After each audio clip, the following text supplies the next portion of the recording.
Começa agora o Meia Pantufa. Bom dia, boa tarde, boa noite, boa madrugada, pessoal! Todo mundo com os fones de ouvido porque tá começando o seu Meia Pantufa. Toda terça às 5 da tarde no seu player favorito. Eu sou o Luiz Leão e tenho aqui comigo, como sempre, de um lado meu amigo Gustavo Azevedo. Bom dia, tarde, noite, madrugada, Gusta. E aí, assistidores e assistidoras de filmes e séries? Meu amigo Lucas Abreu não pôde estar aqui hoje, um homem muito compromissado, estava ministrando aulas, trabalhando até domingo à tarde, mas contamos também com a presença de um convidado ilustre hoje, ele que é filmmaker, ele é criador de conteúdo, ele é o responsável pelo canal Filmes.indicação no Instagram. Estamos aqui com Gabriel Soler. Bom dia, tarde, noite, madrugada, Gabriel, muito obrigado por ter topado participar com a gente. Fala Luiz, fala Gustavo, beleza? Pessoal de casa, é um prazer estar aqui com vocês hoje, tenho certeza que essa conversa de hoje vai ser muito bacana. Imagina você, num espaço de pouco mais de 10 anos, entrar desconhecido no elenco de uma das piores ideias que existem. Um remake americano de uma série querida na Inglaterra. Aí você vê essa ideia dar certo, se tornar uma queridinha da indústria e bancar uma série de projetos de ação bem-sucedidos no cinema e na TV. Assim tem sido a carreira de John Krasinski,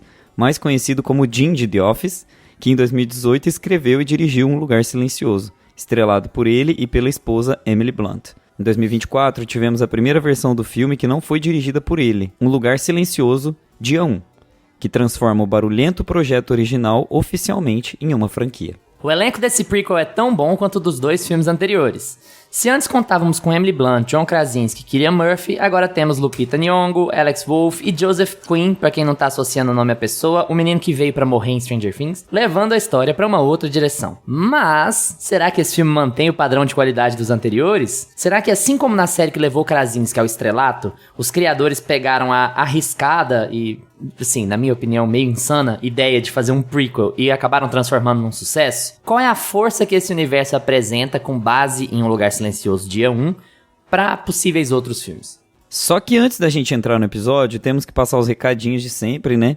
Então, para você que ainda não tá seguindo o Meia Pantufa na plataforma em que você ouve os seus podcasts, segue aí e avalie o podcast com uma nota boa. Essas coisinhas levam só uns segundos e ajudam muito na distribuição do nosso conteúdo para um público novo. Mas já estamos enrolando demais, né? Bora começar, porque hoje é dia de Um Lugar Silencioso no Pipoque Pantufas.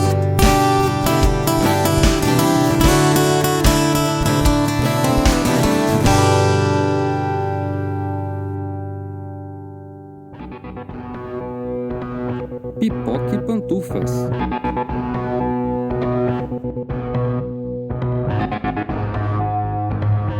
Em 2018, como a gente falou na introdução, me aparece o John Krasinski, uma figura carismática da comédia, né, que tá numa série inesperadamente bem sucedida, que é o remake de The Office, e vem aquele ator e resolve bancar uma história com uma premissa muito simples.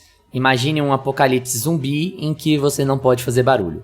Basicamente, né, é um conceito... Isso poderia ter sido discutido ali na Ubisoft, em alguma outra empresinha de videogame, mas isso foi discutido por um cara em Hollywood. E aí ele contou com a participação de Brian Wood, Scott Beck, roteiristas, para escrever Um Lugar Silencioso em 2018, que ele dirigiu, estrelado por ele, estrelado pela Emily Blunt, esposa dele, em que basicamente a gente tá acompanhando uma família, John Krasinski, Emily Blunt e seus 3 filhos, tentando sobreviver a um apocalipse zumbi que a gente é apresentado a esse apocalipse de forma já muito brutal, assim, né? A primeira coisa que a gente vê nesses filmes é a perda de um dos meninos por conta de um deslize. Então a gente vai acompanhar a história dessa família lidando com esse luto, lidando com essa relação, e a gente vai conhecendo esse mundo ao mesmo tempo em que a gente vai acompanhando essa história. Fazendo esse mini resumo aqui do primeiro filme, já me lembrou um pouco de Hereditário.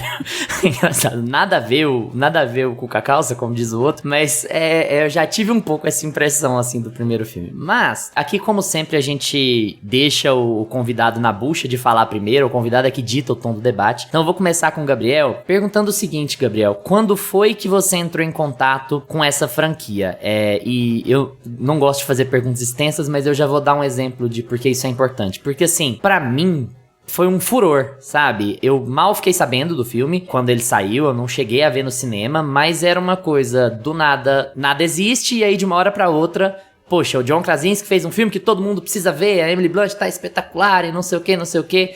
Isso assim, de um dia pro outro isso aconteceu. E aí o filme acabou virando uma febre em 2018. Eu lembro muito disso, que ele era muito bem avaliado pelas pessoas, assim, de modo geral, como uma grata surpresa. Foi assim pra você? Você chegou a ver no cinema? Você viu no mesmo ano? Você lembra bem como é que foi seu encontro com o primeiro filme? Claro, claro, com certeza. Eu tenho que confessar uma coisa. Eu sou cinéfilo, mas eu sou horrível com nome de ator, nome de diretor. Eu não sou desses caras que são super críticos. Geralmente, inclusive, quando você pega lá o Rotten Tomatoes, que tá a nota baixa, é o filme que eu gosto.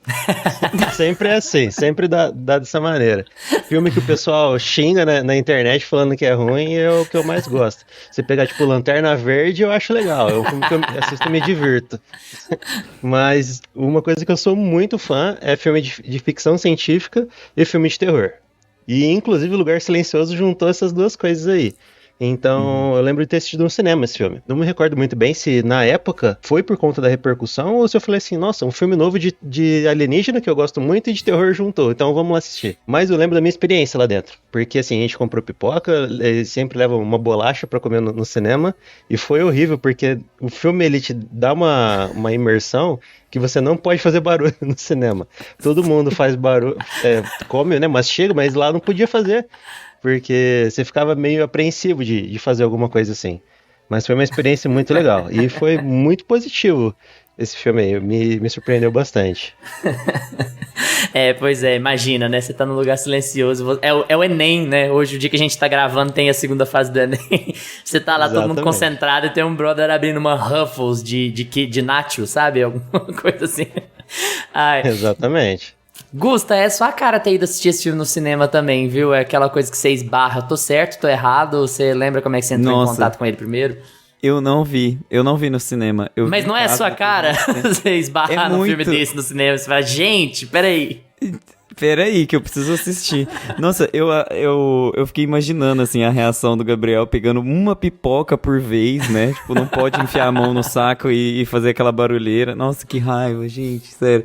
E adolescente é o extremo oposto de você, né? Porque você deve ter tomado o maior cuidado. E aí, na mesma sessão, se tivesse uma equipe de adolescentes, eles estavam, tipo assim, jogando pipoca na tela. Aí, filme de terror, inclusive, em cinema, às vezes é difícil por causa disso, por causa das hordas que aparecem. Exatamente.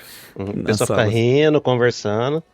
Tá nem aí, né? Não, mas esse daí realmente a sala inteira ficou em silêncio. Deu certo, minha experiência foi boa. É o tipo de imersão que o filme precisa, né? Eu demorei horrores pra assistir esse filme. Eu assisti ele no Netflix depois de muito tempo lançado. Mesma coisa. Porque eu não acompanhei a carreira também do Krasinski, porque eu não assisti The Office, né? E ele fica famoso em The Office. E eu tinha uma impressão um pouco meio Jim Carrey com ele, né? Essa coisa do ator que sempre foi da comédia, que nasce na comédia, não necessariamente das caretas e dos trejeitos, né, porque o Jim é outro tipo de personagem, mas um cara que sempre foi reconhecido pela comédia e aí em algum momento, né, faz o lobby o suficiente ali com Hollywood, com as pessoas importantes, e aí decide se provar dentro de um drama, né. Mas e o Jordan Peele?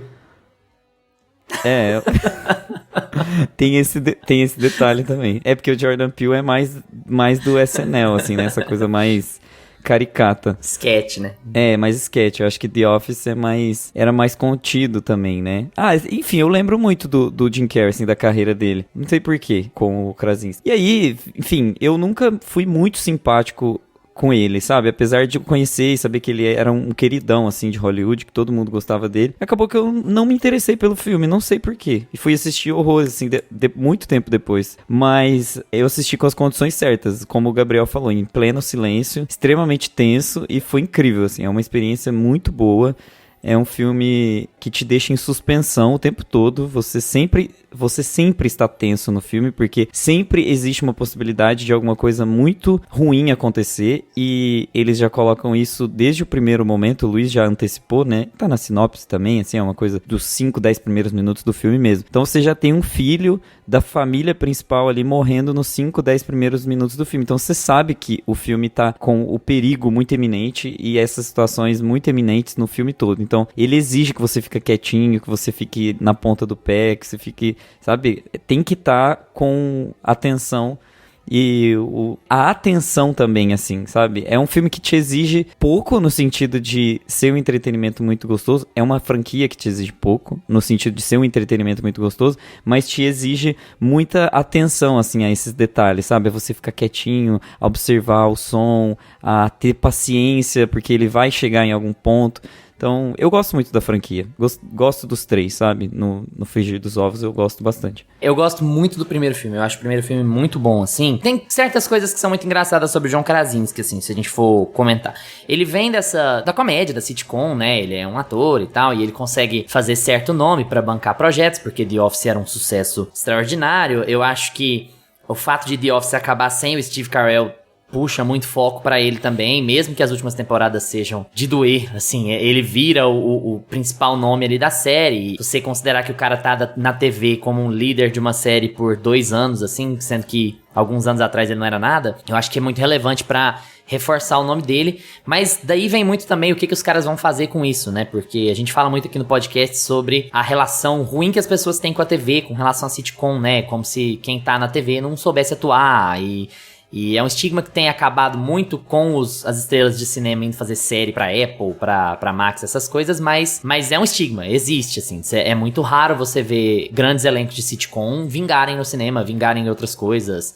Acontece muito mais o oposto, né? A gente tá vendo alguma outra série, alguma outra coisa e fala, nossa, eu conheço fulaninho de tal lugar. Então, assim, o John Krasinski poderia ter ido pra um lugar muito diferente na carreira, mas não sei se tem alguma coisa do Power Couple também, né? O cara casou com uma pessoa super famosa e aí, que é também do cinema, e a gente consegue aqui bancar projetos juntos e vamos seguir e tal. Mas ele banca um projeto muito legal, muito interessante, sem muita firula. O que eu acho mais legal no Lugar Silencioso é a falta de firula, assim. Ele não é um filme que é muito exibicionista. Ele é um filme muito direto ao ponto. Pelo menos os 2 primeiros são muito diretos ao ponto, assim. Eu concordo. Eu tenho um objetivo, eu tenho que fazer isso, e é tal coisa, a nossa relação é essa, eu tenho que fazer de tal maneira, eu tenho tais ferramentas pra fazer. É muito curioso como parece um jogo no bom sentido. Tem muito filme que parece jogo no mau sentido, e eu acho que os primeiros 2 aqui parecem um jogo no bom sentido. É muito simples, é muito direto. Aí tudo depende de como você vai ser capaz de criar essa tensão, e de como você vai ser capaz de segurar essa premissa e por quanto tempo. Porque é uma ideia, um conceito de que você não pode fazer barulho, ele é muito problemático de sustentar por tempo demais. E eu acho que ele tem uma noção muito clara disso, tanto é que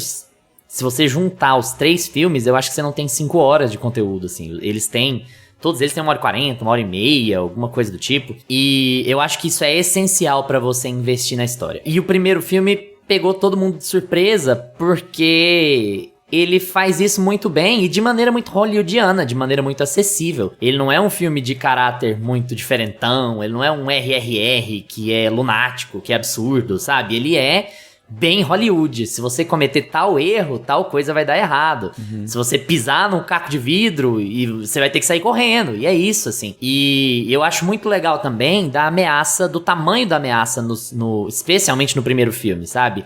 Ela é uma ameaça quase indestrutível, assim. E isso faz com que você sinta muita tensão, porque o limite pra erro é muito baixo. E eu acho que isso mostra talento do John Krasinski como diretor, sabe? Pra conseguir conduzir essa história desse jeito. E por isso ficou todo mundo muito surpreso, porque é esse brother aqui, é esse cara? Então tá e tal. E ele é doente em ação, né? Assim como o Jordan Peele saiu da comédia e ficou doente em terror, o John Krasinski é doente em ação. Ele é o Jack Reacher, né? Ele chegou ao cúmulo de elogiar a Cia, porque ele é apaixonado, não sei o que, fez a série e tal. Mas eu acho muito legal isso do primeiro filme. Eu acho que ele sustenta muito isso no fator ninguém esperava. É um filme que eu gostaria de ir ao cinema. Se tivesse uma reexibição, eu acho que eu ia achar muito legal ir ao cinema, contando que não tivesse ninguém abrindo um pacote de pipoca. O Gabriel chegando lá. Gente, acho que eu preciso ir embora dessa sala. Não, mas isso foi muito bom. Inclusive, nos Estados Unidos, eu ouvi dizer que muitas salas foram deixadas cheias de comida lá dentro, porque o povo abria coisinha e ficava com receio de ficar comendo. Que louco. Então o pessoal pegava as coisas da bomboniere e deixava lá na sala do cinema. Porque o primeiro filme foi uma surpresa, ninguém sabia que ia ser desse jeito. Mas depois do segundo, acho que o pessoal já tava meio veiaco já nessa situação. Então já sabiam como é que se portar. E um filme muito reduzido em escala também, né, Gusta? Você pega um elenco muito curto, né? São pouquíssimas pessoas, você praticamente tem só a família dentro da história do primeiro filme, você tem pouca coisa acontecendo, você não tem uma preocupação excessiva de mostrar como é que aconteceu, o que que rolou, e é uma outra coisa que eu queria que você comentasse em cima, falasse um pouco, como é um filme que... Por causa disso, ele não faz muita exposição, né? Não tem como ter muito diálogo, não tem como ter muita conversa. Tá até dentro da premissa do filme, dentro do conceito do filme, você não ficar explicando as coisas demais, porque não dá. Como você vai conversar? Você tem raríssimos ambientes pra conversar, né? Então, enquanto esse universo tá pequenininho assim, eu acho ele plenamente funcional. Você não concorda? Você não acha que é por aí? Total. As franquias, elas têm essa tendência de ampliar os universos, né? Talvez a gente vai chegar lá no terceiro filme e a gente vai ter algumas coisas pra falar sobre isso, sobre quando a gente amplia a lente, quando a gente começa a ver por outros ângulos, a história começa a tomar proporções maiores e você precisa lidar com essa proporção maior que a história tem.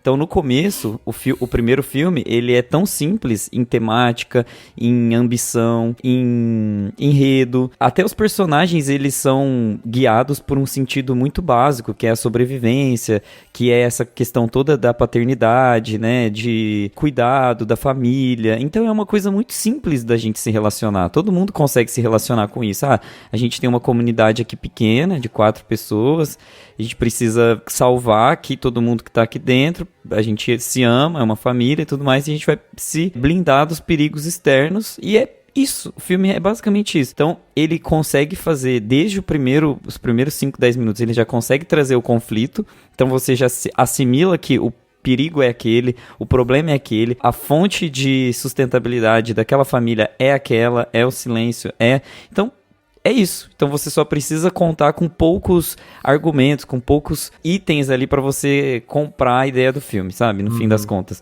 Então eu gosto muito da simplicidade dele. Na verdade, eu acho que até a expansão da franquia ali no terceiro filme também conta com isso. Mas eles têm umas expansões assim de blockbuster que acabam tirando um pouco o tom mais simples do filme. Os 2 primeiros filmes têm muita cara de filme pequeno, independente, sem muita ambição. E o terceiro ele vai para um lado mais franquia mesmo. Por isso que a gente gosta tanto dos 2 primeiros, né? Porque eles são gostosos. A gente gostou tanto daquela família que a gente quer ver eles mais, quer cuidar deles, quer aprender mais com eles, com a rotina deles. Então acho que tem um pouco disso, assim, o primeiro filme veio tão impactante e veio tão bom em atuação, em história, em tudo, que acaba ficando mais fácil a gente assimilar ele, né? Mas é engraçado essa coisa de você falar, parecer filme independente. Eu entendi em que ponto você quis chegar, mas assim, eu acho o filme muito tradicionalista em como ele cria essas tensões, sabe? É porque como a pegada ela é muito silenciosa, né? Isso acaba mudando um pouco, mas o jeito de filmar é freneticamente hollywoodiano, assim. É um filme de ação muito típico. Ele é um filme que tem uma cara de custar 10 vezes o que ele custa. Eu acho que é essa... Exato. Como o diretor escolhe fazer. Gabriel, eu queria te perguntar, antes da gente passar pro próximo filme, o que você acha que cativou as pessoas nesse filme, assim? O que garantiu que ele tivesse a possibilidade de virar uma franquia? Do seu ponto de vista, por que você acha que ele vingou? Então, esse filme, igual eu falei pra vocês lá no começo, se logo num primeiro momento, num primeiro impacto, ele já conseguiu fazer as pessoas não ficarem comendo dentro do cinema, ele dá uma imersão muito grande. Então, na hora que você começa a assistir, você se envolve demais nesse filme. Tanto por conta do silêncio que você tem que fazer, e também por conta da atuação dos atores. A atuação deles todas foram muito boas, porque como não pode ter fala, você não pode fazer barulho, então é muito por conta da expressão de cada ator. Então você tem que ficar prestando atenção no que ele está querendo dizer, ou então às vezes em alguma linguagem de sinais que acontece ali no filme, mas você tem que ficar imersivo no filme, você tem que ficar prestando atenção, já que você não pode ficar usando a audição. Então, por conta disso, ele prende muito a tua atenção. Eu não sei se foi a ideia do John Krasinski fazer uma franquia, ou fazer uma sequência, pelo menos, até porque ele começou do fim, né? Então, o primeiro filme é o final. Então, não sei se foi a ideia dele fazer isso. Mas o sucesso foi muito bom. E uma referência que eu faço também, não sei se vocês já chegaram a assistir, a Netflix fez um filme muito parecido, 1 ano depois. Então, não foi uma cópia, porque já estava em produção quando foi lançado Um Lugar Silencioso, que chama The Silence. Eles não têm tradução mesmo, tipo, O Silêncio. E é muito bom. E o ator principal do The Silence é o Stanley Tucci. que foi o que fez o Kingsman, por exemplo, aquele careca que fez Kingsman. Esse filme é absurdo de bom também, e ele parte da mesma primícia do Lugar Silencioso. Umas pessoas X aleatórias estão cavando dentro de uma caverna, até que eles chegam tão fundo nessa caverna que abrem um buraco e sai um monte de mini pterodátilo pré-históricos. Só que esses bichos, eles não são alienígenas, né? Eles são da Terra. Só que eles são pré-históricos e de alguma maneira eles estavam vivendo nessa caverna. Só que eles também não gostam de som. Então, conforme alguém faz barulho, eles vão atrás das pessoas pra matar, igual acontece nos alienígenas do Lugar Silencioso. E que também conta a mesma coisa, gente. Eu não sei de onde surgiu essa ideia. É uma família de um pai, uma mãe e 2 filhos. Literalmente só isso. E a filha, que é a principal, que é a Kiernan, que fez a feiticeira da Sabrina. A rainha da Netflix, né? A rainha da Netflix. Ela é surda, ela é muda também. Então, é igualzinho do Lugar Silencioso. Não tem condição, não tem condição. Não tem. Foi uma coincidência, 1 ano depois disso. Mas, ó, esse filme é muito bom. Eu deixo a minha recomendação aqui pra vocês assistirem.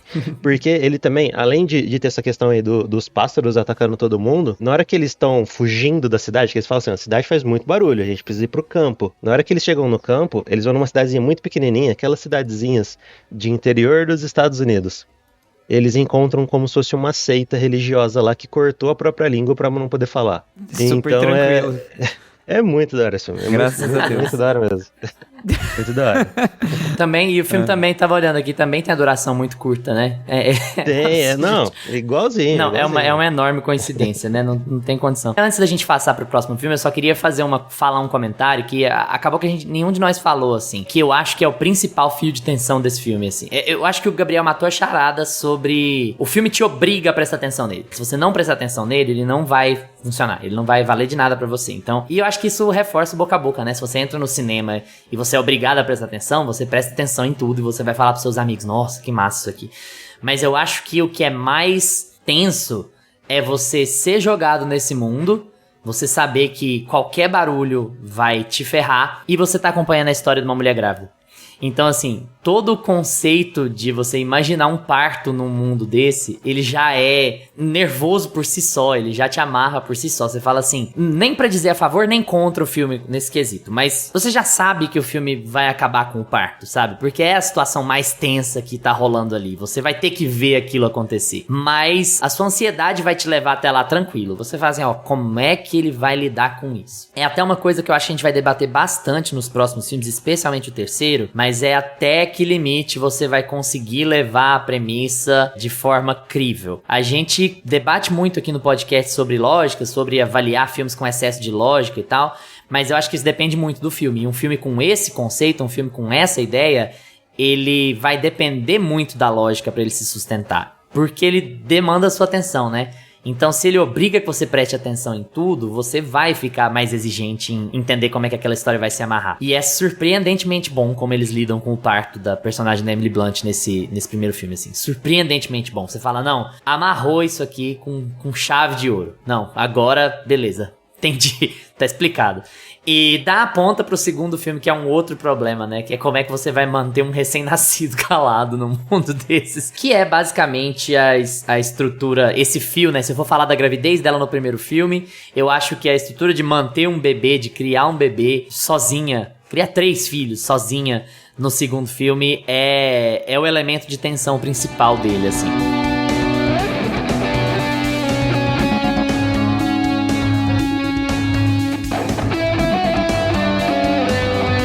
O Lugar Silencioso Parte 2, ele é lançado em 2020, ele também tem uma duração muito similar, é de 1h37. Ele deixa a gente quase que imediatamente após os eventos do primeiro filme, e a gente vê a família Abbott obrigada a sair do seu casulo, porque não vai dar pra ficar lá, eles vão ter que se movimentar, e aí eles têm que enfrentar esse mundo exterior, e descobrem, aí fica bem Walking Dead, né, eles descobrem que há outros grupos, que há outros perigos, que não só os zumbis, os vilões e tal, e aí eles têm que contar com a ajuda do vencedor do Oscar, Cillian Murphy. Oppenheimer é um dos sobreviventes aqui desse filme, e eles vão ter que contar com a ajuda do personagem do Cillian Murphy pra atingir os seus objetivos. De novo, né, Gusta, um filme muito simples, um filme muito direto ao ponto, mas que aqui já se preocupa um pouco mais com construir o universo, inclusive com apresentar o dia 1. E aí é uma coisa que eu acho meio estranha, porque esse filme já apresenta o dia 1, e depois eles baseiam o prequel exatamente nisso. Vamos expandir o flashback do dia 1 e vamos pra um outro cenário, né? Fala um pouquinho sobre o segundo filme aí. Dia 1, 2. Dia 1 parte 2. Dia 1 parte 0. Dia 0. Sim.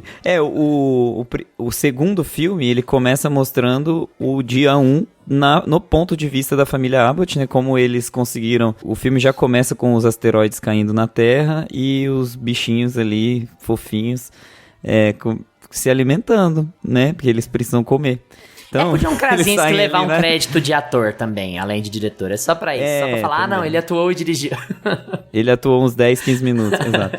E muito bem, né? Porque o começo desse filme é muito legal. E também ele não é eu não achei ele um flashback tão barato assim. Eu achei ele bem posicionado. Eu gosto. É muito bom. Você consegue entender enfim, o passado daquela família. Você consegue reforçar a entrada de personagens, os filhos, né, que agora são personagens mais estruturados, que têm uma posição mais de cuidadores também, porque você até falou, né, que a mãe precisa cuidar dos filhos, e também o cuidado dos filhos com relação à mãe e com relação aos pares, né, aos irmãos. Então fica uma coisa assim, muito mais complexa em termos de sentimentos ali dentro do filme, porque você tem um pai que já não está mais presente no grupo, e você tem uma história que agora caminha por um caminho mais complexo, né? É culpa, é vontade de salvar a família, vontade de que aquela situação não existisse, vontade de salvar, de fazer mais do que você poderia. Então tem várias camadas extras, apesar de ser uma história muito simples, sim. Eles precisam sair. A menina, né, ela quer descobrir qual é o lugar que tem ali longe dos perigos, né? Porque eles estão vivendo num lugar perigoso de novo. Então eles estão querendo se afastar e querendo ir para um grupo mais tranquilo, né? Mais de boa, que tenha mais civilização ali, uma organização, de fato. E aí a história é essa. Então eu acho que existe uma complexidade de sentimentos a mais adicionada aqui nesse segundo filme, mas ao mesmo tempo a estrutura é muito simples. Então, mais uma vez, é muito bom de assistir, porque você consegue dar camadas aos personagens, mas ao mesmo tempo a dinâmica do monstro e da vítima é a mesma. Então você já tem ali quais são os perigos, quais são os problemas, e aí você foca muito mais na jornada, né, dos personagens. Você fica menos curioso pra saber, como que o bicho ouve, como que o bicho faz pra... Tem uns detalhezinhos assim? Tem, mas não é o mais importante do filme. Acho que o mais importante do filme é a questão da familiar ali, né, que eles se separam, voltam, aí vai encontrar outra família. Eu acho que tem muito mais peso aqui nesse segundo filme isso, do que a situação de ficar em confronto com os alienígenas, sabe? Porque já tá posto, a gente já viu isso no primeiro filme. Então tem um pouco menos de peso, que é o que acontece também lá na sequência que a gente vai falar já, né? Que vai diminuindo o peso das consequências dos ataques dos bichos, porque você já sabe, como espectador, o que pode ser feito e o que não pode ser feito. Já tem meio que uma régua passada. Mas, ao mesmo tempo, o filme é excelente. Eu acho que ele continua muito bem no nível do primeiro e explora questões a mais ainda, né? Ele vai um pouco à frente. Eu acho um pouco abaixo do primeiro, mas eu gosto, assim, eu gosto muito desse bloco. Mas também acho um processo bem tradicional de contar uma história. Você sai do individual e vai pro coletivo. Você sai da esperança individual. Família é indivíduo, né, gente? Você pensa só no seu, você pensa só no seu e na sua família. É sempre assim que você vai. E você vai pra uma lógica mais de coletivo. Existem outras famílias, existem outras pessoas passando por isso. Vamos expandir esse universo dessa maneira. Eu acho bem tradicional, mas eu acho bem feito também, assim, eu gosto. Mas fala um pouquinho mais tarde. Gabriel, esse provavelmente você não viu no cinema, né? Esse filme saiu em 2020, ele tá ali no período 2021. Se você viu no cinema, conta pra gente como é que foi. Mas quando que você entrou em contato com ele? Você tava com muita expectativa por causa do primeiro? E o que você achou dessa continuação? Olha, esse daí realmente eu não vi no cinema. Tava no meio da pandemia, né? No ápice da pandemia. Esse eu não vi, mas eu tive contato com ele em casa. E eu também concordo com você, Luiz. Eu acho que ele é um pouco menos que o primeiro. Só que é porque o primeiro foi muita novidade, foi uma novidade muito boa, assim, surpreendeu muito bem. Mas ele deixou algumas pontas soltas do primeiro filme que a gente queria ver no segundo. Por exemplo, da onde vieram esses alienígenas? Como que essa família vai sobreviver agora sem um pai? Então são várias respostas, né, que a gente tava esperando que acontecesse no segundo filme. E fiquei satisfeito com essas respostas, tá? Que vieram de lá. Mas uma coisa que me chama muita atenção nesse filme é como que ele consegue te antecipar algumas coisas. Por exemplo, lá no primeiro, só um detalhezinho, a parte do prego. Fala, nossa, apareceu esse prego aqui, uma hora vai dar ruim. No segundo filme, você fala, tem um pano lá do cofre. Nossa, esse pano caiu, outra hora vai dar ruim. Só que ele não faz isso numa sequência. Ele mostra aquilo ali e depois ele corta pra uma cena e vai seguindo o filme, até que vai chegar aquela hora ali que aquilo ali vai fazer sentido. Do porquê que tem um prego levantado, do porquê que tem o pano que caiu da porta do cofre. Mas a tensão continua igual. Então aparece o Cillian Murphy como um andarilho lá, renegado, ajudando essa família, né? No começo ele até fica resistente, ele não quer ajudar eles, mas depois ele acaba auxiliando. Mas o que chama a atenção no primeiro filme era o parto. Nesse daqui agora, assim, como que um bebê vai ficar sem fazer barulho? Ele não vai chorar na hora que ele estiver com fome, ele não vai chorar na hora que estiver com dor. Como que essa família vai ter que lidar nessa atmosfera em relação ao bebê? De como que eles vão lidar? Então, o meu contato, minha experiência com esse filme foi bem legal, porque respondeu essas perguntas. E continuou na mesma estratégia do primeiro, de mostrar alguma cena, antecipar essa tensão e depois ele revelar o que queria acontecer. Eu entendo que o primeiro filme deixou essas pontas soltas assim. Eu acho que ele se basta. Eu acho que assim, se não tivesse existido nenhum dos outros, ok, ele continuaria sendo um filmaço assim. Concordo. Mas ele consegue, ele deixa essas pontas pra ampliar o nível. Como ele é um filme, como eu já falei várias vezes, muito tradicional em certos aspectos, é óbvio que ele ia deixar pontas pra ter continuações. Ele é um filme de ação, então você pode, com um universo muito particular, você pode expandir isso até onde você conseguir, que é a conversa que a gente vai ter daqui a pouco, inclusive. Mas eu acho ele um pouco pior, pra te dizer a verdade, porque eu não gosto particularmente do personagem do Cillian Murphy. Eu acho a história dele um pouco chatona demais. Eu acho a história dele um pouco convencional demais, assim. Até em como ele lida com os riscos, até em tudo que acontece com ele, com relação à família. Eu acho que o filme vai expandindo e ele vai ficando com mais cara de blockbusterzão. Ele vai perdendo um pouco aquela tensão da surpresa mesmo, como você disse. Então você já sabe bem o que esperar aqui, e eu acho que isso fica muito claro no excesso de presença dos monstros. Aí você já vê que o orçamento vai pra fazer os monstros mais vezes. A ameaça invisível, ela é sempre mais tensa do que a ameaça visível, sabe? Porque seu tempo de reflexo é muito curto. O que é mais legal no primeiro filme é você ver muito pouco, você só tem um contato direto com os monstros na última cena, na última sequência, assim, pra falar a verdade. E isso vai se perdendo porque eles querem criar tensão de outras maneiras. Eu até acho que o filme consegue criar tensão de maneira muito equilibrada. Eu acho que ele mantém o padrão do que o primeiro tinha trazido. Ele mantém o padrão do que o primeiro entregava, mas ele é menos tenso, porque você já conhece demais do universo e ele busca fazer outras coisas. E ele já tá numa pegada que, como eu disse, já falei meio Walking Dead, você já conhece muito dos tropos, aí você sai daquela coisa que você não vê o monstro e você tá acompanhando uma família em perigo e você vai pra um outro tropo, que é, estamos buscando uma comunidade de exilados, essa comunidade está em tal lugar porque o monstro não pode fazer isso, mas vai chegar um monstro lá e vai detonar o que eles têm como comunidade. São coisas que a gente já viu muito, muito, e porque o outro filme contava muito com a surpresa, que esse dá uma caída.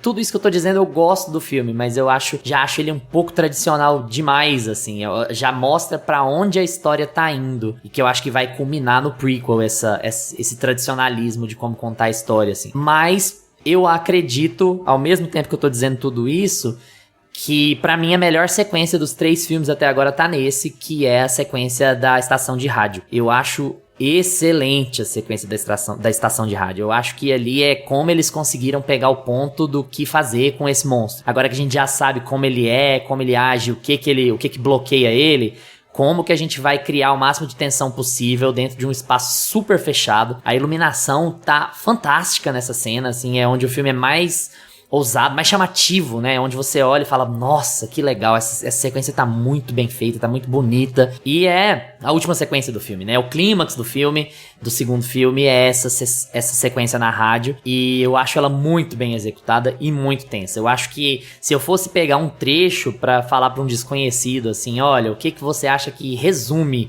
Um Lugar Silencioso, os 3 filmes no caso, eu pegaria essa sequência. Eu acho ela muito, muito boa, porque ela mistura toda a ideia do filme, que é uma ideia muito interessante, com o que Hollywood gosta de apresentar em termos de ação. E eu não falo de forma genérica, né? Falo de forma específica desse universo. Então eu gosto muito, eu acho que é uma adição muito bem-vinda ao contexto, porque ela fecha essas pontas que estavam largadas ali no primeiro filme, mas ela consegue expandir um pouco mais o universo, você entender um pouco melhor daquilo, pra você sair com uma ideia mais completa de, beleza, então é isso aqui.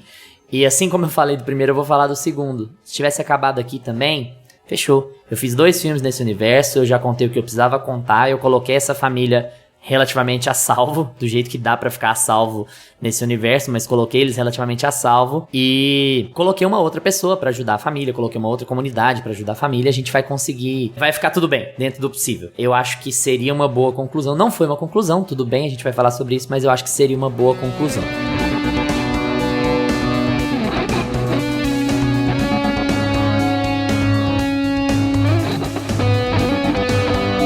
E antes da gente falar do prequel, que é o filme que saiu agora em 2024, eu vou passar pro Gabriel, porque o Gabriel trouxe uma informação que, sinceramente, o Meia Pantufa estava completamente inconsciente disso, mas vai falar um pouquinho pra gente sobre A Quiet Place, The Road Ahead, que se fosse uma tradução livre aqui, seria a Estrada à Frente, Um Lugar Silencioso, a Estrada à Frente. O que é isso, Gabriel, Um Lugar Silencioso, Estrada à Frente? Bom, como a gente estava falando sobre a imersão que esse filme traz nas pessoas, agora literalmente você está inserido nesse universo, podendo jogar e andar literalmente no meio dessas criaturas alienígenas. Esse jogo, ele também não conta nada de nenhum dos filmes, tá? Ele não tem relação nenhuma com os filmes, ele é só no universo de Um Lugar Silencioso, então ele conta a história de uma outra pessoa, uma pessoa X, tentando sobreviver. Basicamente é isso. É legal porque é um jogo que lançou faz um mês, basicamente, mas o pessoal tá começando a gerar conteúdo agora em cima dele. Mas o mais legal desse jogo é que é o seguinte, você precisa ter um microfone para poder jogar. E você não pode fazer barulho. Então, por exemplo, eu tenho um cachorro Famílias aqui em casa. latinas. Você tem um cachorro. Não, você tem um cachorro. Esse cachorro vai me matar no jogo. Então, da mesma coisa que a imersão do primeiro filme tem lá com a mulher grávida, e no segundo filme tem ela já com um bebê que não pode fazer barulho, se você tá jogando e tá literalmente muito imersivo no jogo, o teu ambiente que você tá não pode fazer barulho, que vai atrair as criaturas. Então isso é muito legal, essa é a parte mais divertida do jogo. Pros ouvintes gamers do Meia Pantufa, que eu não sei quantos são ou se existem ou do que se alimentam, se fosse comparar, você compararia com o quê? Porque pelos estilos aqui, tá parecendo um pouco assim, o novo Resident Evil, sabe? Porque ele é primeira pessoa e não terceira pessoa. Isso. É por aí mesmo? Exatamente, é um jogo de terror de primeira pessoa. Então, a única diferença, assim, o único diferencial que você falar, é só mais um novo jogo de terror. Não, ele é um jogo de terror que é dentro de um contexto que a gente já conhece por ter visto os filmes, mas o que ele traz de revolucionário é essa questão do microfone, de captar o teu ambiente externo e você também não poder emitir nenhum tipo de som, porque isso pode o bicho que tá ali perto ouvir você e te pegar. Então, e o jogo tem muito jumpscare? Tem, bastante. Que sacanagem, jamais. É um clássico, isso não né? vai passar pela minha casa nem um pouco, porque você toma jumpscare e opa, morri. Legal, muito bom. É, porque você vai fazer barulho, né, se você levar... Exatamente, você leva susto, mas faz barulho. E os bichos é muito rápido, né? No próprio filme, no primeiro filme você só vê os vultos, né? Você vai ver o bicho lá no final, mas ele é muito rápido. Então, é assim, literalmente, eu tô olhando pra frente, eu preciso virar aquela curva ali daquela parede e se o bicho tá na minha frente, eu faço um barulho, já era. Eu vou tomar um susto que ele vai voar na minha cara. E ele tem diferenciação, tipo assim, o The Last of Us, por exemplo, que é um que eu comparo bastante, né, porque foi uma franquia de videogame que deu muito certo na TV. O The Last of Us, ele tem a diferenciação entre os zumbis lá, né? Aqui no Quiet Place, eles fazem essa diferenciação, porque nos filmes não tem. Pra você sentir essa evolução de batalha, né, dessas hordas, desses bichos, é legal você ter diferenciação de espécies. Em Gears of War tem isso, The Last of Us tem isso, tem vários jogos tem. Nesse tem, eles fazem. Porque foi uma Não. coisa que eu fiquei esperando acontecer no terceiro filme.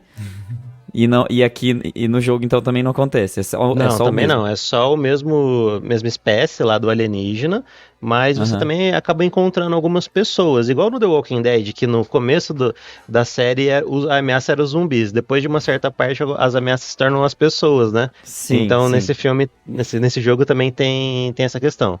Então, a principal ameaça são os alienígenas, mas é a mesma espécie, não tem diferença entre eles. Falando nisso, tem um filme muito legal de alienígena que se chama... Nossa, é do Tom Cruise. Acho que é O Preço do Amanhã, A Guerra do Amanhã. Preço do Amanhã é do Justin Timberlake. Isso, esse é A Guerra do Amanhã. Nossa, esse filme é muito bom também, gente. É um filme de alienígena que a Terra foi invadida por esses alienígenas, só que ele é um major do exército, só que ele é só o filmmaker. Ele não participa da linha de frente. Ele virou major porque ele filma os soldados lutando contra esses alienígenas. Então ele faz divulgação para incentivar as pessoas a entrarem pro exército dos Estados Unidos e lutarem. Até que ele encontra um general pistola com ele e coloca ele na linha de frente para lutar também. Só que ele não teve treinamento nenhum de guerra. Só que aí chega lá, e aí tem dois tipos de alienígenas. Tem um que é o soldadinho, tem o mais fortão, e aí tem a mãe de todos. Esse filme é muito bom também, gente, muito bom. Ó, só que é No Limite do Amanhã. No Limite da Manhã, boa. A Guerra do Amanhã é outro. É o do com Justin Timberlake, que Chris Pratt. a vida deles Não, é contada em minutos. O preço do amanhã é o. É muito amanhã, meu Deus do céu, eu não sei não. Aí tem Tá. No Limite do Amanhã com o Tom Cruise, que é esse que o Gabriel tá falando. E aí A Guerra do Amanhã é com o Chris Pratt, que é um Que filme também de é guerra muito bom. também. Também é muito bom. Que ele vai pra dimensão dos alienígenas. Esse é muito legal. Exato. Gabriel E é especialista em os alienígena. exatamente. Eu gosto muito dessa temática. A gente chamou pro tema certíssimo. nunca casou tanto.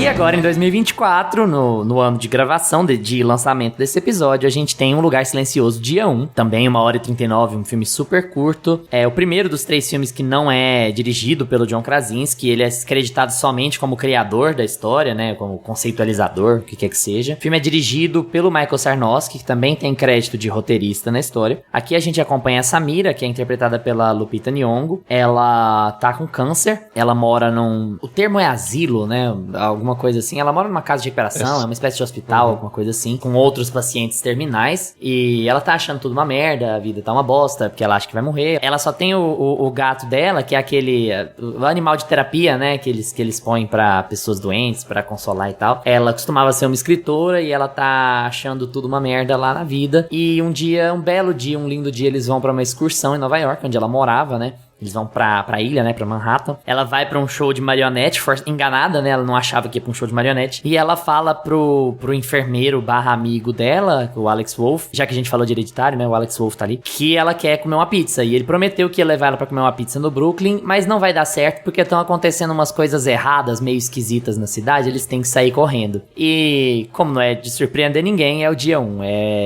Os alienígenas estão tomando conta da cidade e o caos está se instaurando. Mas mesmo assim, como ela é uma paciente com câncer terminal que sabe que vai morrer logo, ela tá se importando muito pouco e ela quer comer essa pizza, mesmo que ela morra tentando, mas ela vai tentar ir buscar essa pizza. E esse é, de novo, um objetivo muito simples, né? Vou ali comer uma pizza no bairro onde eu morava quando eu era criança. Você vai entendendo os porquês dessa pizza e o porquê da importância dessa pizza ao longo do filme, mas é basicamente isso. O conceito é super simples, ela tem que atravessar a cidade no primeiro dia de um ataque alienígena, da destruição total da cidade, sem entender muito bem o que tá acontecendo, sem entender como é que ela vai sair dali, ou mesmo se ela vai sair dali, sem entender muito bem como é que aqueles monstros funcionam, ela vai descobrindo ao longo da trajetória dela. E é isso. E aí a gente vai encontrar também pelo caminho o personagem do Joseph Quinn, que vai ser o companheiro dela nessa jornada que parece insana pra todas as outras pessoas. Gabriel, e aí, você gostou desse prequel? Você acha que esse prequel tá no mesmo nível dos outros? Qual foi a sua interação com esse terceiro filme? Ah, não dá pra comparar não. Na minha opinião, você sente muita diferença dos 2 primeiros filmes pra esse. Só que não sei se é de qualidade de filmagem quero saber a opinião de vocês também, mas é porque eu tava com uma certa expectativa nesse filme também, quando eu fui assistir. Porque assim, eu queria realmente saber de onde esses bichos vieram, como que foi o primeiro dia. Apesar de ter aparecido o dia 1 lá no segundo filme também, é que assim, lá era no interior dos Estados Unidos, agora é em Nova York, que é igual São Paulo, uma cidade que não dorme e é uma cidade que só faz barulho. Então, como que será o dia 1 ali naquela rotina? E tem outra coisa que tem que ser conceitualizada aqui, rapidinho. Quando a gente fala de pandemia, de desastre, de catástrofe, o dia 1 não é o primeiro dia, gente. O dia 1 é o dia após. Quando você fala de catástrofe, você tá dizendo dia 0. Então, assim, no Um Lugar Silencioso parte 2, a gente tem o dia 0. A gente vê o ataque acontecer e acabou. É aquilo ali. O dia 1 aqui, a definição, é o dia que ela vai atrás da pizza. Beleza, eu vou atrás da pizza. O mundo já mudou, eu vou atrás. Então, assim, só em termos de conceitualização, porque pra não parecer também que eu tô dizendo que o filme tá se repetindo. Ele não tá se repetindo. Ele pegou a ideia de apresentar um pouco do que aconteceu e expandiu. Falou, aí como é que é o dia após aqui? Como é que é o primeiro dia num mundo novo, né? E foi por essa direção. É isso mesmo. Mas assim, a ameaça desse filme é muito maior. Porque como a gente não me lembro certinho se ele fala quanto tempo depois que tá lá no primeiro filme. Tipo, faz quanto tempo que esses alienígenas já estão na Terra? Não me lembro se ele fala sobre isso. Mas a maior diferença que tem é que nesse Lugar Silencioso dia 1 tem muito alienígena. Tanto que as cenas que tem os helicópteros é muito engraçada, né? Chega a ser engraçada pelo tanto de alienígena que passa correndo atrás do helicóptero. E quando ela tá lá no teatro, por exemplo. Mas é muito mais perigoso. E também gera aqueles momentos de tensão, porque assim, agora nesse filme é o quê? É ela com a dificuldade dela, por ela ser uma paciente terminal, mas ela também tem um gato. E o gato, ele é muito importante nesse filme. Ele tem várias cenas legais nesse filme, mas tipo lá no começo, que ele tá dentro do teatro e ele foge. Aí ela tem que ir atrás dele. Então é uma cena de tensão bem grande que prende a gente também. Então assim, na minha avaliação, eu acho que ele tá abaixo do primeiro e do segundo filme, eu deixo ele lá na terceira posição mesmo, mas eu não acho que ele é ruim. Não considero ele um filme ruim. Gostei dele, me diverti e eu acho que ele cumpriu o papel dele. Eu acho ele um filme mais no modo automático, assim, né? Ele entra naquela vibe mais franquia mesmo, assim. Assim, antes de falar qualquer coisa, as franquias, elas estão aí por todos os lados, né? Temos franquias de todos os tipos de gostos e horror e 50 tons e vai, tipo assim, tem todos os gêneros. No horror é o que mais tem, gente. Franquia, o horror, ele sobrevive de franquia, porque já não tem muito dinheiro pro cinema de horror, pro cinema, pra esse tipo de filme. E aí, quando você tem um grande sucesso, as pessoas investem mesmo e vai fazer 1, e vai fazer 2, e vai fazer 3, e vai fazer... O filme esgotou, até não dá mesmo, até precisar de um tempinho mesmo. Então, assim, a tendência é que a gente tenha mais desses filmes, porque é uma premissa muito simples e é uma premissa que rende dia 1 no Tibete, dia 1 na Patagônia. Vai ter outros. Eles vão dar um jeito de colocar um bicho todo com a crostinha de gelo e vai filmar lá em outro lugar. Enquanto fizer dinheiro, então, né? Enquanto fizer dinheiro. Então, assim, não vamos surtar tanto com as franquias, porque as franquias no cinema, elas acontecem sempre e principalmente no horror acontece muito. Então, assim, o que eu tento avaliar quando tem uma franquia que já tá começando a ficar bem estabelecida é se ela tá acrescentando alguma coisa à história. E o que o Gabriel falou foi uma coisa muito importante. A frustração que a gente tem depois de assistir o terceiro filme é muito grande, porque o filme não adiciona nada. Ele não adiciona nenhum tipo de camada nova, ele nem... Porque, assim, a gente... eu tenho a curiosidade de saber o que aconteceu, qual foi o impacto mais imediato, talvez no governo, talvez no exército, talvez nas Forças Armadas, talvez colocar mais falas ali de pessoas importantes, porque estão em Nova York, às vezes um telão ali, aproveitar, né? A Times Square, sei lá, coisas do tipo que já virou franquia, já é filme de fim do mundo mesmo, né? Já é 2012. Então se aproveita um pouco dessa linguagem e seja um pouco mais óbvio com relação ao que você está fazendo. E não tenta resgatar tudo que tem de sentimental lá nos primeiros filmes, de bom, e se vender como blockbuster, sabe? Eu acho que tem um pouco de descompasso nesse filme, um pouco de... a gente não vai entregar porque é o core do filme. O filme não é um filme que te entrega. O filme é sobre pequenas histórias e sobre os dilemas da vida individual. Só que eu acho que esse terceiro filme, infelizmente, não conseguiu fazer isso. Eles não conseguem adicionar uma camada a mais na história. Eles não conseguem adicionar camadas, por exemplo, de revelar o que são os bichos. E eles não conseguem trazer camadas emocionais a mais. Então, assim, não tem essa questão, assim, de... o segundo filme... como eu mesmo comentei, o segundo filme ele traz camadas emocionais da família que a gente já conhecia, então ele complexifica uma rede de pessoas. Então aquilo ali é importante pro filme. Agora, nesse filme, você tá apresentando novos personagens e a gente vai aprender tudo de novo sobre esses personagens. E não tá complexo, a história não tá adicionando nenhum tipo de camada emocional a mais. Eu acho que tem toda a questão dela ser uma pessoa com câncer terminal, que já tá desistindo ali da vida, né, que não quer mais sobreviver, e aí ela, no último momento, ela consegue encontrar, né, naquele dia, ela consegue encontrar uma possibilidade de ter um sentido na vida, que é um pouco o tema do filme, né. Então, assim, tem isso tá no filme, mas é tão óbvio, é tão banal, não adiciona, não traz nada de emoção pra dentro nem pra fora do filme. Então, assim, eu acho que ele é o filme mais simples de todos, ele é o mais blockbuster de todos, ele é o que tenta mais agradar todo mundo, a trilha começa a ficar muito alta, você começa a perder o valor do silêncio. Então eu acho que ele vai muito tipo, a alma do filme, né? A alma do filme. Exatamente. Então eu acho que ele busca elementos grandiosos numa pegada blockbuster, mas ao mesmo tempo ele se apega muito ao pequeno, ao individual, a mostrar aquela vidinha, e não existe muito bem um balanço, não existe uma captura do interesse do espectador, sabe? Tem uma coisa assim, a gente tem esse tema, a gente tem essa história, a gente vai fazer o filme do jeito que é pra fazer, é protocolar, sabe? Não tem essa coisa que o Krasinski trazia de, cara, eu vou fazer o Gabriel perder o dinheiro da pipoca dele, porque vocês não vão assistir esse filme se não for pra ser impactante. Então, eu acho que perde um pouco isso. Mas, também concordo com o Gabriel nesse ponto que não é um filme horroroso, não é um filme ruim. É só um filme muito protocolar. E aí, quando fica muito protocolar, perde um pouco de valor de sequência, né? Perde um pouco de valor de nome. Você fala assim, nossa, mas parece que nem era pra ter um lugar silencioso no nome. Nem queria que fosse assim, podia ter outro nome. Você fica meio apegado com os dois primeiros. E isso é importante porque a gente valoriza mais os dois primeiros, né? E começa a considerar que a franquia agora vai ser isso. Talvez eles vão fazer vários filmes mais ad hoc, assim, né? Tipo, contrata um elenco, faz um filme em outro canto, dia 257, e roda o filme ali naquele dia. E tudo bem, mas perdeu. Ele se descolou. O filme acho que ele não tá mais no mesmo patamar. Já é outro tipo de história a ser contada, outro tipo de vibe, sabe?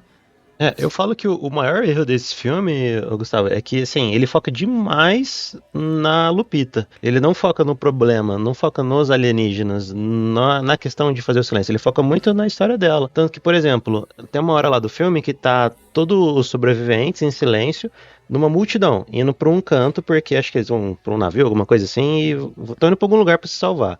Aí tá ela e o rapaz do lado e eles vão pro lado ao contrário. Talvez se eles estivessem seguindo aquela horda de pessoas ali, talvez mostraria o problema em si. Que é como que vai tá um monte de gente com aqueles alienígenas. Assim, eles mudam o foco do filme. Que o foco do filme era pra ser a ameaça naquele dia ali após eles chegarem. Mas aí agora não. Agora virou um filme de como que ela lida com a doença terminal dela. Tanto que esse é o problema lá do filme. Que ela fala, eu tô de boa aqui com esses animais, com esses alienígenas aqui. Mas eu tô preocupado de ter que ir até a pizza lá. E a dificuldade dela acaba nem sendo tanto esses bichos. É mais ela com a dificuldade da doença terminal dela de conseguir chegar lá, os limites físicos dela. De chegar até pra comer a pizza. Foi engraçado você falar da trilha, Gustavo, porque eu tava assistindo com a minha esposa. E mais de uma vez durante o filme, e eu nem falei com a intenção de detonar não, mas mais de uma vez durante o filme eu falei assim, não moço, abaixa esse violino aí, os bichos vão chegar. Não moço, abaixa esse violino aí, os bichos vão chegar.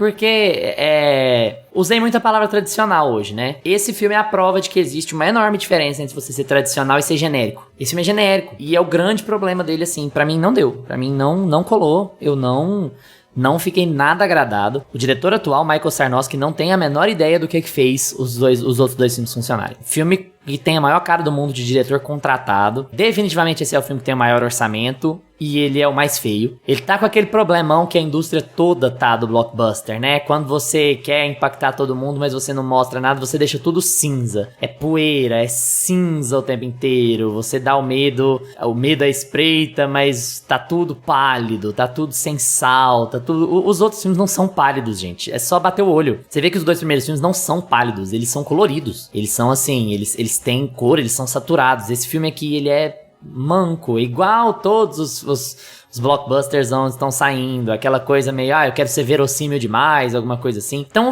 o filme é o suco do genérico. Isso quer dizer que ele não tenha boas sequências? Não, ele tem algumas boas sequências, inclusive do drama. Eu acho que a sequência que o personagem do Joseph Quinn lê a poesia dela, que ela tá no apartamento dela, é muito legal. Eu acho muito bem ambientada, eu acho aquele clima soturno, você entender aquela história ali daquele jeito. Só que, de novo, é um filme que perdeu a sua própria referência e foi pra um caminho mais genérico. Ele depende muito mais de falas do que o outro filme, ele te dá mais situações em que você pode ouvir os personagens conversando, porque ele quer criar a história de uma outra maneira. E eu entendo a necessidade de criar a história de uma outra maneira se você quiser sustentar a franquia, porque aí a gente pode entrar no seguinte debate: até que ponto essa premissa se estende? Até quando eu vou dar conta de fazer filmes engajantes com esse tema, com essa estrutura? E... pra mim, a resposta é, já não dá mais. Eu já acho que esse filme, ele engaja muito menos do que os outros dois. Mas muito menos do que os outros dois. Porque, como você disse, Gusto, ele tem cara de qualquer outro filme de desastre. O mesmo jeito de interagir com as sequências, o mesmo jeito de usar o bicho, de usar o medo das pessoas, de usar o movimento das pessoas. E aí, o que acontece? Vou repetir uma coisa que eu já disse hoje aqui. Lógica, vamos falar de lógica, não sei o quê. Você não tem que ser polícia da lógica com relação ao filme, se isso é verdadeiro ou não. O cinema não tem obrigação de ser verdadeiro, mas ele tem a obrigação de respeitar as próprias regras, as regras do próprio universo. Esses monstros aqui, eles não respeitam as regras dos outros dois filmes. Eles são muito menos ameaçadores, a média de barulho, ela é de acordo com o que a história precisa, a média de velocidade deles, ela é de acordo com o que a história precisa. Tem certos tipos de barulho que acordariam um monstro no primeiro filme que não acordam no terceiro, tem certos tipos de barulho que não acordariam um monstro no primeiro e acordam no terceiro. Então, assim, isso acontece muito claramente porque o filme já não liga tanto mais pra sua premissa. Ele quer ter monstros e ele quer fazer muitos monstros num filme de apocalipse. Ele mudou de lado. E aí, pra mim, por ter mudado de lado, ele perdeu muito do charme. O que segura o filme pra mim é porque eu adoro a Lupita. Eu sou apaixonado na capacidade de atuação da Lupita Nyong'o, ela é muito foda. E aí ela carrega mesmo um arco dramático que também é genérico. Claro, muito emocionante, mas também genérico, também é qualquer coisa assim. Então você entende aonde o cara quer chegar? Não, eu vou tratar isso aqui pelo ponto de vista do luto. Eu já tratei pelo ponto de vista da resistência ao desastre no primeiro filme, eu já tratei pelo ponto de vista da perda do patriarca no segundo filme, que deixa uma família sozinha. Aqui eu vou tratar pelo ponto de vista do luto. Os alienígenas são um paralelo pro luto dela, ok. Enquanto tema, dava pra render muita coisa. Enquanto execução, qualquer filme da Prime feito por uma Coca e um Guaraná vai ser igualzinho a esse, assim. Então, assim, eu não quero deixar eu acho ruim a gente ficar falando muito mal de filme quando tem convidado, fica um pouco sem graça, mas queria pegar uma ponta do que o Gusta falou sobre franquias. Franquias descaracterizam as coisas, especialmente no horror. É verdade, mas se você for pegar o Hora do Pesadelo, por exemplo, ou qualquer outra franquia que tem 8, 9, 10 filmes, ela geralmente descaracteriza o personagem pelo absurdo. Ela vai ficando mais ridícula, ela vai ficando mais caricata, ela vai enfiando mais regras nonsense, ela vai explodindo a coisa até o ponto que você assiste pelo puro embalo. Leva o nome, mas é uma coisa completamente diferente do original pela sacanagem, sabe? Você vai falar que os últimos Hora do Pesadelo, eles são filmes de comédia, muito mais do que de horror. O cara toma decisões malucas, absurdas. Você vai falar a mesma coisa dos Jogos Mortais. Você assiste pela tortura e não pela tensão que tá sendo feita. Compara o primeiro com o... Vou nem dizer o último, que eu não vi, mas compara o primeiro com o sexto ou com o sétimo. Ele deixou de ser um filme sobre tensão, um filme de escape room muito intenso, e virou um filme sobre quão inventivas vão ser as mortes desses personagens, sabe? Virou um filme de maquinário. Porque ele foi pra uma outra linha, mas você assiste e você vai ficar engajado de certa maneira. Esse filme, ele tenta ser mais genérico do que os outros. Ao invés de ele ser mais absurdo, mais expansivo do que os outros, eu acho ele mais comedido do que os outros, menos corajoso do que os outros. É um jeito estranho de estabelecer uma franquia, porque ele tenta ser... Ele entra na lógica da Disney, né, gente? Eu quero fazer o filme mais palatável possível pra alcançar o máximo de pessoas possíveis, pra fazer o máximo de dinheiro possível, pra bancar um lugar silencioso dia 2,5, ponto 4. É meio isso, assim. Então eu fiquei muito incomodado de ver um filme qualquer coisa, porque você pode não gostar dos primeiros dois, você pode ter problemas com os primeiros dois, e eu não acho os filmes extraordinários, ultra inventivos, não sei o quê. Mas você não pode dizer que eles são filmes genericões. Eles não são genericões, eles têm uma ideia e uma execução muito diferente. E aqui a mão do diretor fez falta, sabe? Passar pra um outro diretor significa, tô entregando o projeto na sua mão, me dá royalty, eu não quero mais mexer com isso, eu já contei a minha história, eu só quero ganhar dinheiro com isso. Dirige aí o que você quiser, manda brasa, põe qualquer um pra dirigir, manda, eu quero royalty. Porque o John Krasinski não fez isso com a obra dele. Nem a continuação, a parte 2, que eu até defini aqui que se ela não existisse estava tudo bem também, o primeiro filme funciona por si, nem a parte 2 é largada e genérica como essa aqui é. Então, assim, não me desceu. Eu achei muito repetitivo, inclusive, assim. As sequências de ação que foram colocadas só pra pôr, elas são muito parecidas, o jeito de escapar é muito parecido. Ficou uma coisa assim, sabe, você assistir um filme de 1h30 e achar ele longo? Assim, tá, mas... E aí? Vamos lá? É uma sensação muito incômoda. Eu não sei como é que são todos os cinemas do Brasil, mas eu nunca me esqueço de uma fala quando eu fui assistir um filme do Velozes e Furiosos que aconteceu no Brasil. Acho que é o 5, se eu não me engano. Por falar em grandes franquias que vão atrás do absurdo. Exatamente. E funciona, não é? Não fica cada vez mais absurdo? Você pega o primeiro filme parece um filme sério, parece que ele poderia acontecer aqui na rua. Aí seu 10º, não. Se a gente mandasse o carro pro espaço... Essa é a ideia, porque assim, a ideia do Velozes e Furiosos era racha de rua, só que hoje não, hoje já vai pro espaço. Mas eu nunca me esqueço da seguinte frase, ó, eu tava lá no cinema bonitinho, Velozes e Furiosos Operação Rio, no cinema aqui de Rio Preto ainda tinha lanterninha dentro do cinema. Não sei como é que tá no Brasil afora, mas terminou o filme, tava os créditos, o lanterninha virou e falou assim, ó, eu não duvido deles irem até o 12, pode ficar tranquilo, você vai vir aqui todo ano, vai ter filme aqui até o Velozes e Furiosos 12, e não duvido deles irem pro espaço ainda. Acho que o cara 10 anos atrás parte do roteiro. Faz muito tempo. Nossa, ele acertou em cheio. Mas ó, uma franquia de terror que eu considero que deu muito certo é de Invocação do Mal. E eles têm vários prequels em relação a tudo. Tem Invocação do Mal da boneca, tem Invocação do Mal da freira, que são histórias paralelas da central, da original, mas funcionam muito bem. É legal, Freira 1 é legal, Freira 2 é legal, as Annabelle são legais também, depois conta, mas eles não fogem do objetivo, então não fica absurdo quando tá lá a Ed e a Lorraine Warren contando as histórias. Vai ficando mais perigoso, que eles vão envelhecendo também, mas não foge da essência do filme. Acaba funcionando muito bem. Então eu dou meu voto de confiança pra quem sabe fazer filme bem. E não foge. Porque, por exemplo, aqui mudou o diretor. Então, a história toda do Lugar Silencioso foi John Krasinski que criou tudo, aquele universo. Talvez se ele tivesse dirigido o terceiro filme, não teria sido essa performance que foi. E uma coisa que o Luiz falou aí, que ele citou sobre os Jogos Mortais, que você não assistiu o último, eu fui no cinema, Luiz, e é muito bom. Então falam que o último é bom mesmo. Uhum. Ó, o contexto. Ele tá num grupo também de pessoas com doenças terminais, que eu digo soltar com doença terminal, e ele tá lá assim, até que ele vai tomar um lanchinho ali com um amigo, depois da reuniãozinha deles, e aí o amigo fala, ó, fui curado, não tenho mais câncer. Ele levanta a blusa, tá a cirurgia, a marca da cirurgia que ele fez, só que, ó, não é nos Estados Unidos, é num lugar lá longe, afastado, ninguém nunca ouviu falar, tal, e vai embora. Aí Digsal pega o telefone dessa clínica que fez a operação dele e vai atrás. Junta um dinheiro que ele tinha lá, que era, tipo, quase tudo o dinheiro que ele tinha, paga pros médicos, ele vai até a clínica, tal, recebem ele muito bem, operam ele, só que aí do nada largam ele do negócio e ele descobre que aquilo era uma farsa. Todo mundo foge no outro dia. E aí sim começa os Jogos Mortais dele atrás dessa turma aí. Mas esse filme é muito bom. Não, eu ouvi falar mesmo que eu não quis comparar o primeiro com o último, justamente porque eu ouvi falar que o último é muito bom. Que ele deu uma revitalizada na franquia, porque a coisa tava completamente no modo automático, né?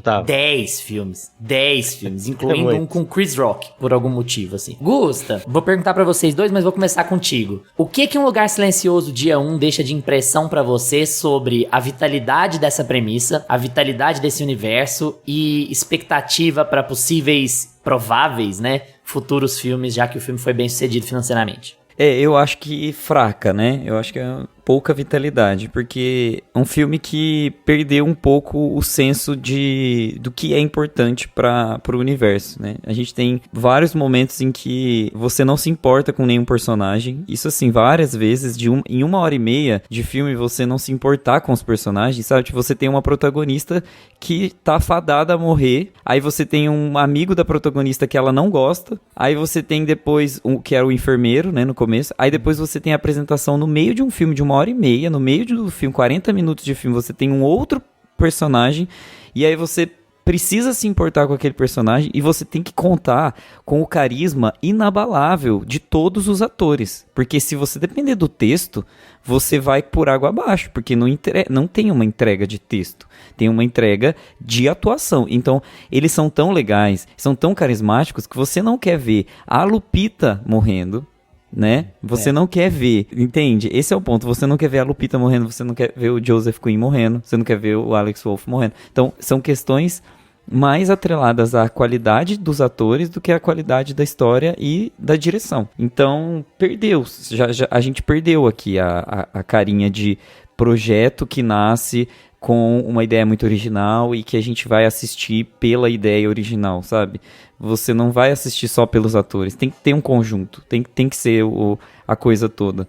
Então eu acho que vai descer, vai declinar, e eu acho que a impressão geral ficou, né? Eu acho que todo mundo teve que engolir seco, porque acaba que você vai prestigiar um filme que você tava amando, uma franquia que você tava amando, tava todo mundo confiante. O Gabriel falou, eu fui muito confiante, eu fui assistir o filme, e aí você dá de cara com uma parede, porque o filme não é mais o filme anterior. Então eu acho que por isso que quando o filme se torna franquia, quando essas histórias viram franquias, a gente tem que tratar com mais leveza, assim, sabe?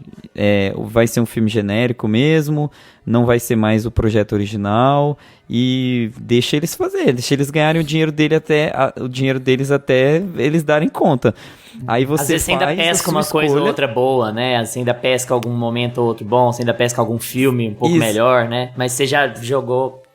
Vai jogando. É o que aconteceu, por exemplo, com o Jurassic Park, né? O Jurassic World também. Meu Deus.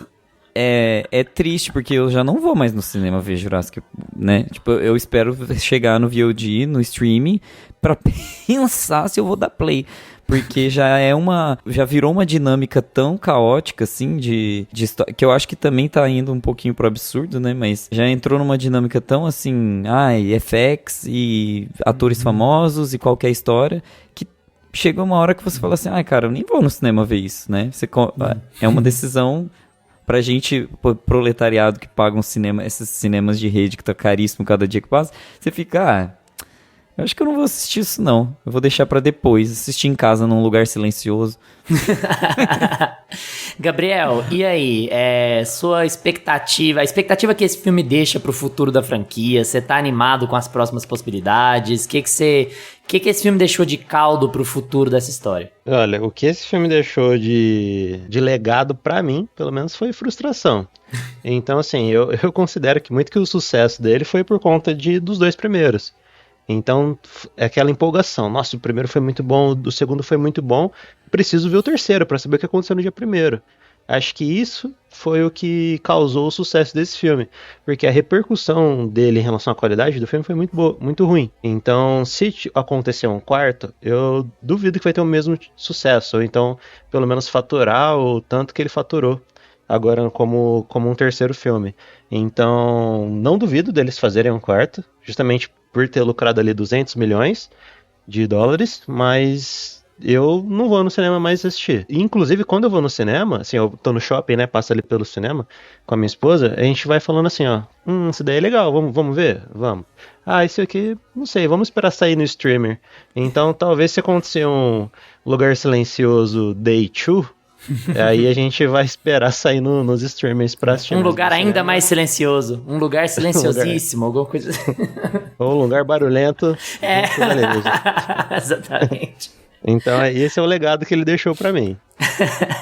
Gabriel, muito obrigado pela sua participação. Esse é o espaço aqui no final pra você plugar seus projetos, falar o que você tem feito, falar um pouco do canal, falar do que você quiser, o espaço é seu. Show de bola, gente. Muito obrigado, viu, pelo convite, Gustavo, Luiz. Foi um prazer ter vocês aqui, conversar sobre um tema que eu sou apaixonado, eu sou fã.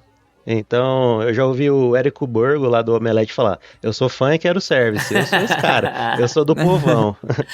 Por isso que sempre quando eu leio uma crítica e eu vejo que a crítica é ruim, eu vou assistir o filme e eu gosto, porque eu assisto como um fã, não assisto com esse olhar dele. E esse tema de ficção científica, tema de alienígena, ele tá comigo desde muito cedo. Tanto que eu acho que o meu primeiro trauma de filme foi um filme de alienígena, que foi Os Sinais, lá do Shyamalan. Não sei se vocês lembram. Nossa, sim, esse filme me traumatizou porque assim, eu tava lá assistindo de boa, filminho ali, as plantações com uns negócios escritos lá e tal, mas aí do nada corta pra uma cena pro Joaquim Fênix assistindo na TV, aí a mulher fala, essa cena foi filmada no Brasil. E aí, do nada, uma festinha bem brasileira mesmo, tem até um Fusca na rua, e aí passa o ET lá. Falei, nossa, esse daí foi o meu trauma de infância. Meu problema é só que o Todo Mundo em Pânico acabou com sinais pra mim, assim, ficou Todo Mundo em Pânico 3, mas tudo bem. Pois é. Nossa, então, assim, temas de alienígena, ficção, terror, eu sou muito fã. E pra não falar que, assim, que eu manjo muito de diretores, tudo isso, eu percebi uma semelhança que foi... A maioria dos filmes do Shyamalan me agrada. Então tem A Visita. Eu sou muito fã do filme da Visita. Do filme lá da ilha. Nossa, como é que é? O Tempo. Chama Tempo esse filme. Que eles vão pra ilha e tem a parte de envelhecer lá. Então eu sou muito fã do filme dele. Mas queria agradecer o espaço aqui pra vocês. Peço pro pessoal me seguir lá no Instagram. Tô no TikTok também, no YouTube. @filmes e indicação. E eu falo para as pessoas do mesmo jeito que eu sou fã. Então eu não uso termos técnicos, nada. Eu realmente sou uma pessoa que gosta muito de filme falando para outras pessoas que se interessam por filme. E eu tenho um quadro toda sexta-feira, chama Suspense de Sexta. Eu falo de uma forma um pouquinho mais dinâmica em relação aos filmes. É bem bacana porque assim, sexta-feira é o dia que a gente chega em casa depois do trabalho, depois de uma semana corrida, e fala, o que eu vou assistir? Então, liga lá no Filmes de Indicação que sempre vai ter uma dica lá para você assistir um filme no final de semana.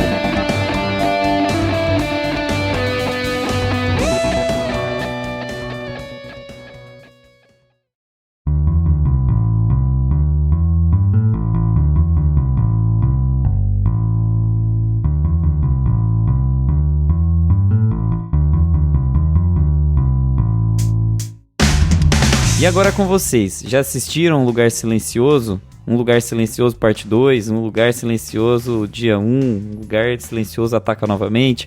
Fala aí pra gente. Se vocês não assistiram, conta pra gente se ficaram interessados depois dessa conversa. E vamos estender essa conversa aqui lá no Instagram, @meiapantufa, que a gente responde tudo que aparece por lá. E o Twitter voltou também, a gente tá aos poucos tentando voltar lá, mas segue a gente também no Twitter. Valeu pela presença de vocês, pela atenção de vocês. Tchau, Augusta. Falou! Tchau, Gabriel. Valeu, gente. Até mais. Lembre-se de seguir a gente no seu agregador de podcasts preferido, seja ele Spotify, Apple for Podcasts, Deezer, Amazon Music. E a gente tá também no YouTube, então se essa é a sua plataforma favorita, dá uma passadinha lá, porque os episódios estão disponíveis em áudio. Terça que vem a gente tá de volta com mais Meia Pantufa pra vocês. Tchau! Este podcast conta com locuções de Carla Leão e Lucas Meleiro e edição de Luiz Leão.